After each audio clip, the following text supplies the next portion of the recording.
दुनिया की तकरीबन 3.5% आबादी ऐसी है जो डिप्रेशन का शिकार है। 2020 के एक सर्वे के मुताबिक 28 करोड़ लोग ऐसे हैं जो डिप्रेशन से लड़ रहे थे। अब डिप्रेशन इटसेल्फ है क्या? डिप्रेशन एक ऐसा मेंटल डिसऑर्डर है जिसकी कुछ स्टेजेस हैं और उस स्टेजेस से अगर एक लास्ट स्टेज पर बंदा पहुंच जाए तो मौत का भी शिकार हो सकता है। वो पहली स्टेज ऐसी है कि जिसमें इंसान को लगता है कि उसकी आइडेंटिटी एक क्राइसिस में जा रही है। उसका आइडेंटिटी क्राइसिस बेसिकली एक स्टार्ट होता है। वो रोज़मर्रा की चीज़ें जिसमें उसको मज़ा आता था, जिसमें वो प्रोडक्टिव फील करता था या जो वो दिल से करता था, वो चीज़ ख़त्म हो जाती है और एक रोबोट की तरह एक इंसान ऑपरेट करना शुरू कर देता है। फिर एक ऐसी स्टेज आती है वो जो इंसान रोबोट की तरह रोज़मर्रा काम जो कर रहा था, जो वो दिल से नहीं कर रहा था, लेकिन अब उसका वो काम भी करने को दिल नहीं करता। वो लैक ऑफ मोटिवेशन होता है और यूँ होता है कि जैसे दुनिया उसके लिए ख़त्म हो चुकी है। फिर एक ऐसी स्टेज भी आती है कि जिसमें वो इंसान अपने आप को खो देता है और वो जो सिंपैथी को सीख करना होता है, यानी अटेंशन सीख करना होता है कि लोग उसकी तरफ ध्यान दें, लोग उसका ख्याल रखें,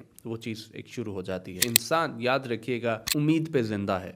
अगर उसका रिलीजन है, अगर उसका काम है, अगर उसकी जो भी चीज़ जो उसको उम्मीद देती है वही उसको ज़िंदा रखती है। और जब ये सारी उम्मीदें ख़त्म हो जाती हैं तो फिर इंसान के पास जीने की कोई वजह नहीं रहती। इसीलिए आप ऑब्जर्व कर सकते हैं कि जो एथियस्ट है उनमें सुसाइड की जो रेशो है वो काफ़ी ज़्यादा है। अगर आप वेस्ट में देखें तो सुसाइड्स भी ज़्यादा है। उसकी रीजंस कुछ ये हैं कि वहाँ पर एक तो एथियज़म एक अरूज पर है कि जहाँ पर रिलीजन पर जो यकीन है वो ना रखना, खुदा पर यकीन ना रखना, और वो सबसे बड़ी वजह है उन सुसाइड्स की, क्योंकि जीने की उम्मीद आपके पास ख़त्म हो जाती है। आपके पास फैमिली सिस्टम नहीं है, लोग शादियां नहीं करते, लोगों के पास जाने को कोई रिलेटिव नहीं है, कोई दोस्त नहीं है, काम पे इतना फोकस्ड रहे हैं कि बाकी कुछ करने का टाइम ही नहीं मिला।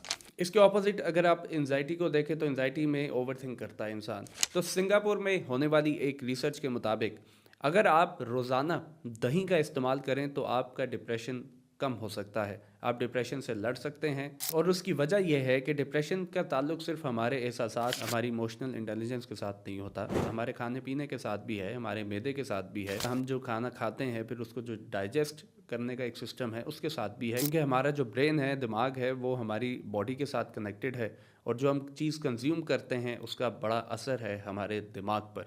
तहकीक में बताया गया है कि मैदे में मौजूद जो जरासीम है वो इंडोल्स नामी एक एलिमेंट बनाता है जो कि एंजाइटी और डिप्रेशन से मुतालिक जो दिमागी एक्टिविटीज़ हैं उसको रेगुलेट करने में मदद करता है। तहकीक के मुताबिक दही और खमीर वाली चीज़ों में मौजूद प्रोबायोटिक से मैदे में ऐसे जरासीम पैदा होते हैं कि जिससे डिप्रेशन और एंजाइटी कंट्रोल करने में फ़ायदा होता है। रिसर्चर्स ने बताया है कि ये जो प्रोबायोटिक नामी एक एलिमेंट है, इसके पता चलने से अब डिप्रेशन और एंजाइटी को कंट्रोल करने की जो दवाइयां हैं उनको बनाने में काफ़ी मदद मिल सकती है। रिसर्च में किए गए क्लिनिकल ट्रायल से ये पता चला कि जो हम खाते हैं, जो हमारे मैदे में मौजूद जरासीम है और जो हमारे दिमाग में डिप्रेशन और एंजाइटी का एक असर है वो डायरेक्टली लिंक्ड हैं। तो रिसर्चर्स इस नतीजे पर पहुंचे हैं कि अगर किसी को डिप्रेशन है और किसी को एंजाइटी है तो वो दही का इस्तेमाल करे, और जब वो दही का इस्तेमाल रेगुलरली करेगा तो आप ये पाएंगे कि आपका जो डिप्रेशन है, एंजाइटी है, उसमें कमी वाक़या होगी। तो इससे बेहतर क्या है कि अगर आप दवाइयों पे पैसे खर्चने के बजाय एक दही का डब्बा ले आएँ